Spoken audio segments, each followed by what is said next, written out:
Hey guys, and welcome back to Phantom Sage Powers, where we discuss comics, heroes, villains, and the fashion.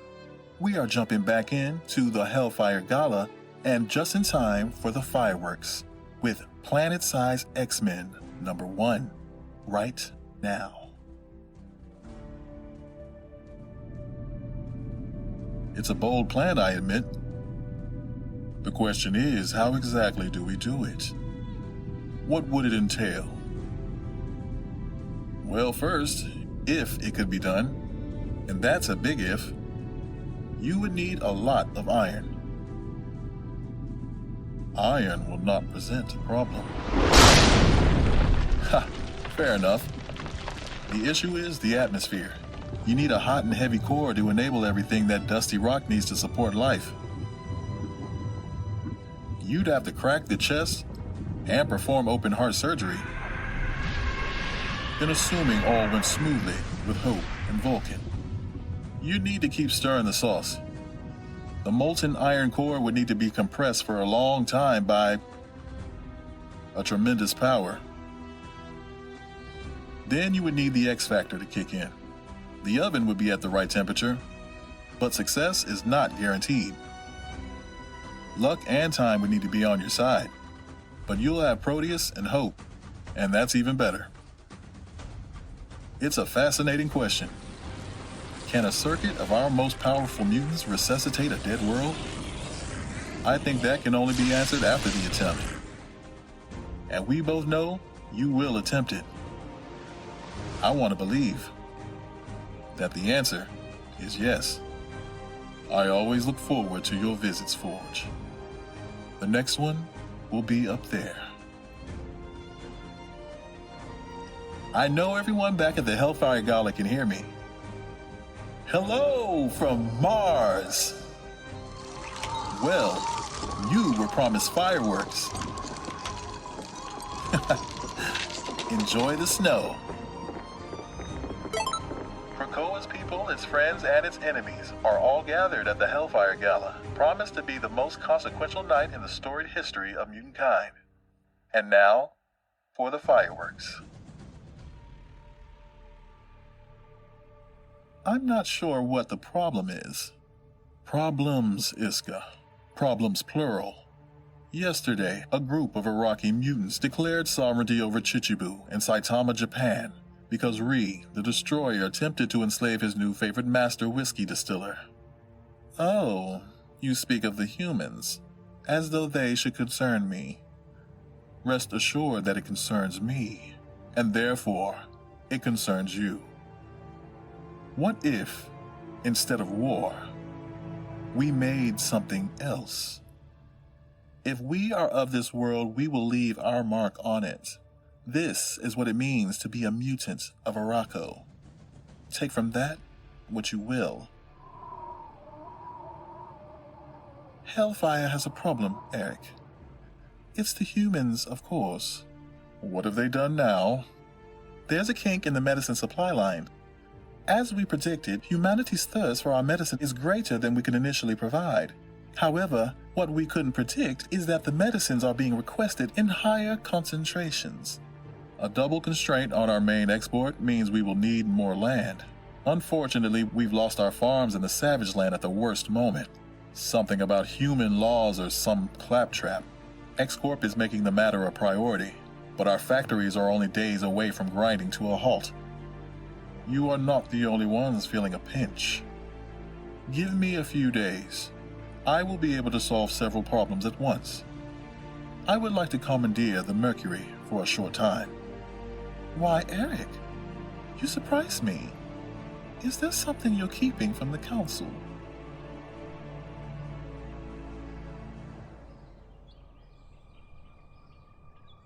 Hello, Scott. I could have met you anywhere, Steve. I wanted to take the drive and see the old place.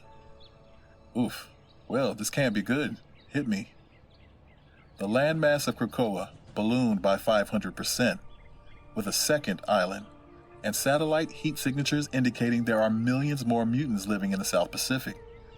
There's more than just panic and alarm bells in the air. There are incidents everywhere. The entire planet went to DEFCON 1. Yeah, I know what it must look like. I won't ask how it happened, but I need to know if it's permanent. Ask me again in a few days. You're coming to the gala, right? I wasn't before, but I am now.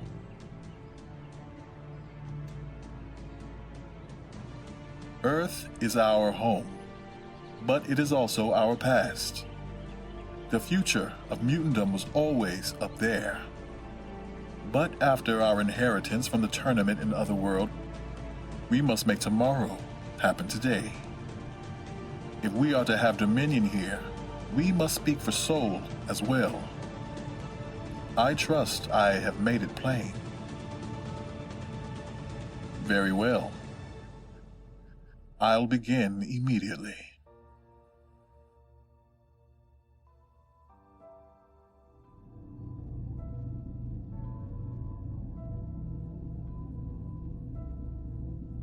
Hate to say it, but if we fall on our face, the whole world will be watching at the gala. If we fall, the human emotion of embarrassment will be the least of our concerns. So, we will not fall. What about roping Legion into this? I don't trust David. Yet. Look, I'm absolutely horny for this flex, but I'm with Exodus. Are we short-handed? Do we need Powerhouse? Franklin Richards. No. We have no need of more pretenders. The boy is no family of ours. But I have additional calls to make. Otherworld contains more possibilities for our team. Well, hello. I must confess I'm not surprised Mercator passed, but you may consider me thoroughly intrigued. I'm not even sure what I should ask for, but it feels like I should ask for something in return. I do like your "this cape stays on my shoulders. You may stay or follow, but do not waste my time." Fine, I'll go. Fetch my cape. Right here, Your Majesty. Iska, Magneto, welcome to the Great Ring of Arakko. You have yet to meet Laktuka, the Knower, Sabunar of the Depths, and Zelo, the first defender of this broken land. Their mutant weapons are exactly what you need. I'm not surprised the gifts I need are all here within your great ring. What an absolute unit! It's no wonder Drydor fell, mate. So, what's your part in this hope? Well, Monarch, our rocky friend here has a body that contains an entire oceanic ecosystem. He's here to donate blood. You and I are here to amplify. Is that right, Sabunar? I make my mark upon this body, and upon this land.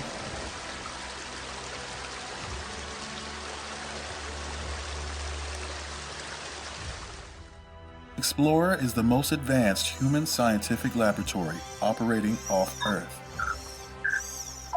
The finest minds at Feilong Industries planned for the rover to be able to survive numerous disasters. But there were no protocols for biblical floods. On Earth, storm creates weather. On Mars, the entire climate is hers to mold. The planet's new heart thrums below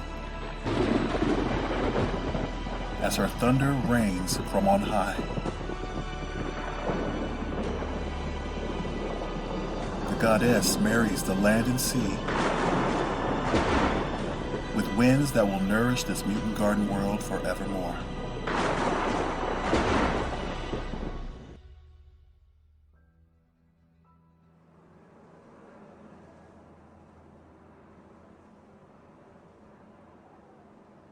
At your own pace, Zelo. Millions of years ago, this planet held life. We'd like you to help heal the planet as best you can. while our cousin Zelo consumes and passes the very soil for Arakko.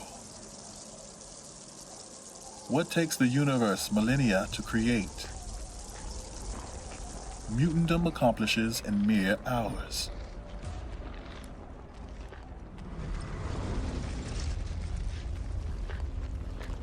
My helmet is getting a bit fogged up. I don't think we need them anymore, sir. No, my young friend, we won't need them here ever again.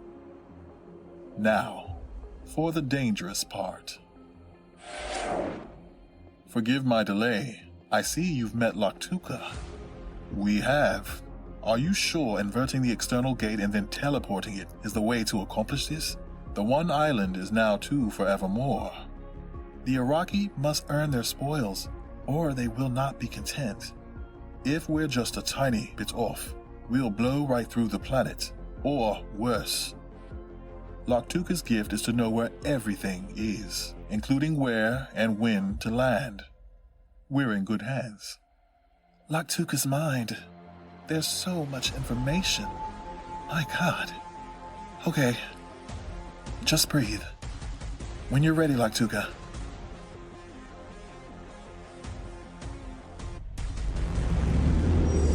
See you on Mars? We beat the Araki's asses in the tournament, and then they come to Earth and start wrecking the place.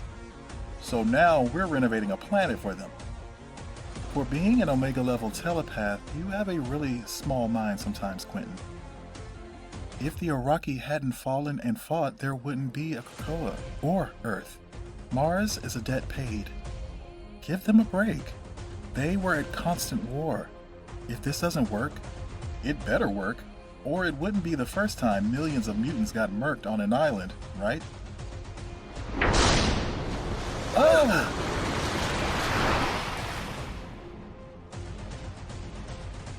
Whoa.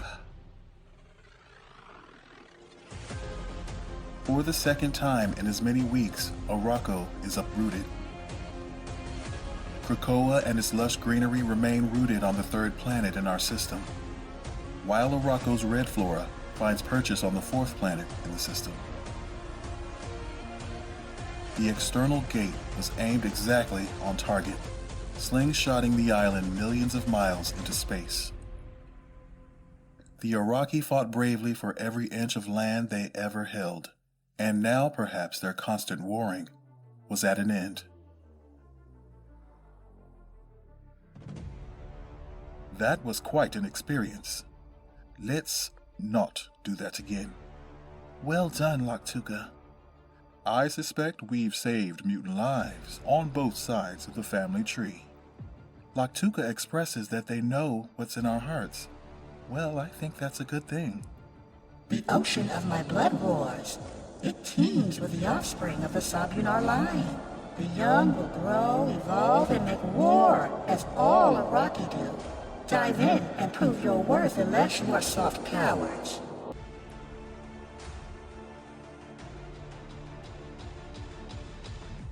Arakko exhales. It is another day of conquest for this living island. But for the first time, it is a bloodless victory.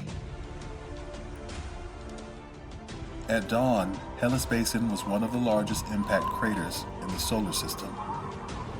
By dusk, Lake Hellas is transformed to a place meant to challenge the Araki, casting them into a new role, that of host.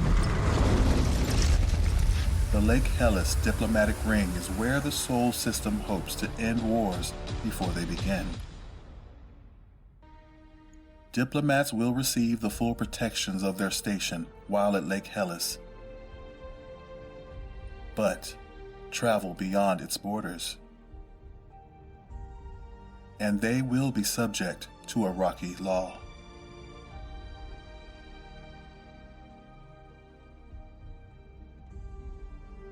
Thousands of years have fallen away since the two lands were one. In that time, millions of mutants lived, loved, fought, and died in lands near and far. The only question uttered when the dead piled high was, why? Perhaps it was so this dawn would come. Arakko defeated its enemies, and now it faces its greatest threat: peacetime. They will not face their struggle alone, as the two islands become a single archipelago in a sea of stars. No war will be made in this valley. It is a sacred place to remember the ones that did not reach this promised land. If I'm being honest, that was the most work I've done in forever. Do you think the bar is still open at the gala? If not, I'm going to imagine a busty serving wench I once met while in New Orleans. And, hang on, hold that thought, 'cause we're not done yet. Quentin has been thinking about a little home defense. Yeah, and it's giving me a headache. I'm downloading all the schematics right now into my head. Ow. There are a lot of ideas. Here's what we're thinking. We've done some weird things, but never anything this weird. Let's just go with the flow on this one. Sorry, what exactly are we doing here? Well, Jamie, I have an idea. An infectious idea. One that seeds itself deep in your mind. And because you cannot help but to create, to warp and change reality, it's an idea that I think you'll have to give birth to. Oh.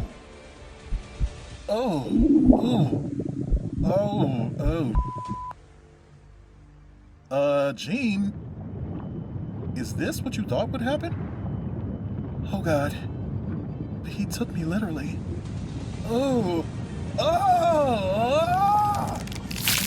Holy hell! It's growing too fast. Soon it'll be too big for me to move. Up you go! Magneto! Catch! Breathe easy, Gene. I have it. Sword Station 2 is in orbit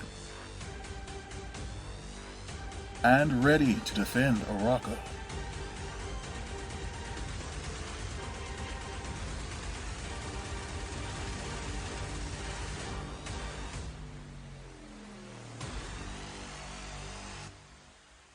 Hope that was fun for you.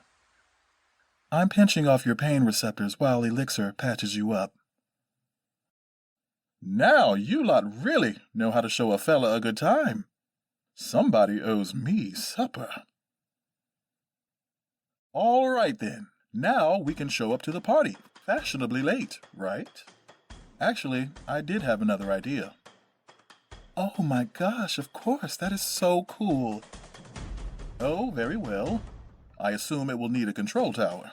Yes, and we gotta have a red lagoon, right? Yes, it will have all those things. And more. I give you Port Prometheus. I suppose it's only fair. We can't invite the galaxy and not provide parking. Okay, now can we return to the party? Actually, I think the party is about to come to us. Am I the first to congratulate you, Eric?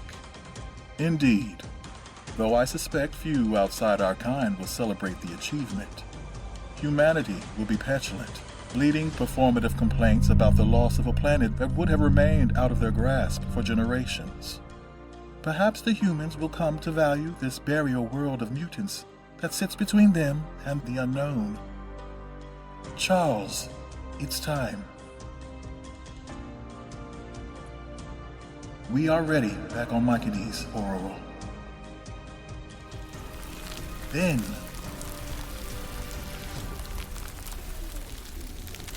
come and see.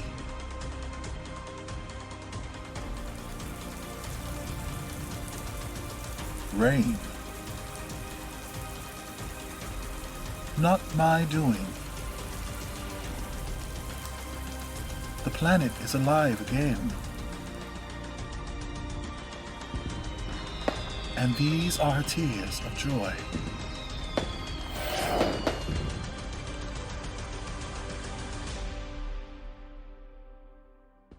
Welcome, my friends.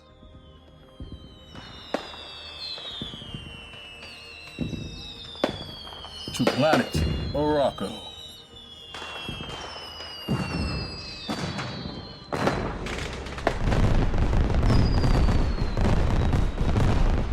Wow, another great issue of X-Men.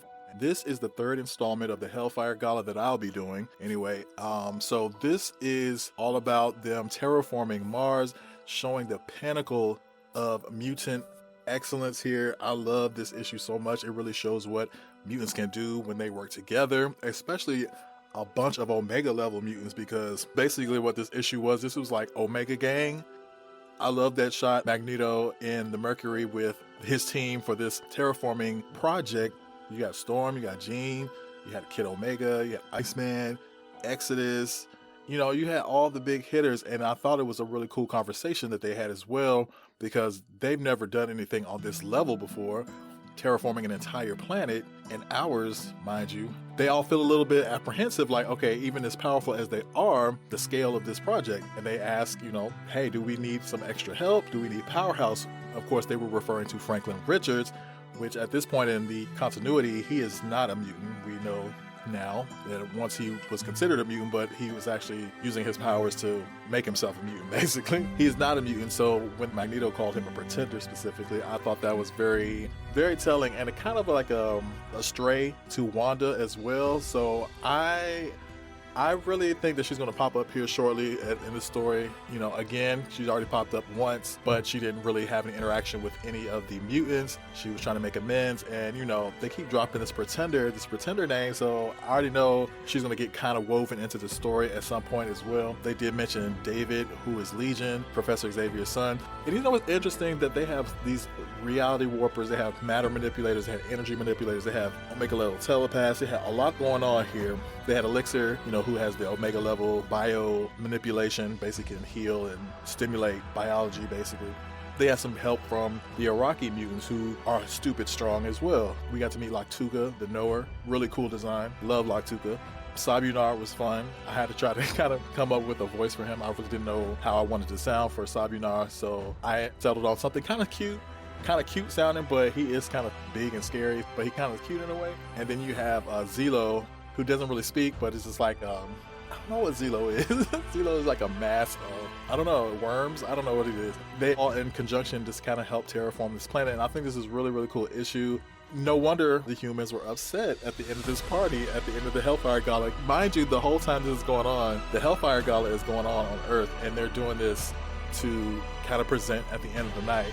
So, you know, this is going to be around like 1 a.m. when this is presented to the, attendees. So I'm pretty sure a lot of people were shook by this whole spectacle, but really cool issue. Again, guys, if you like this issue, please give me that thumbs up. If you haven't joined or become a member already, please check out my page in the Join tab. I have very affordable memberships where you can get early access to all of my content, and it goes a long way towards keeping my channel going so I can bring you more X-Men lore. And I will catch you in the next issue.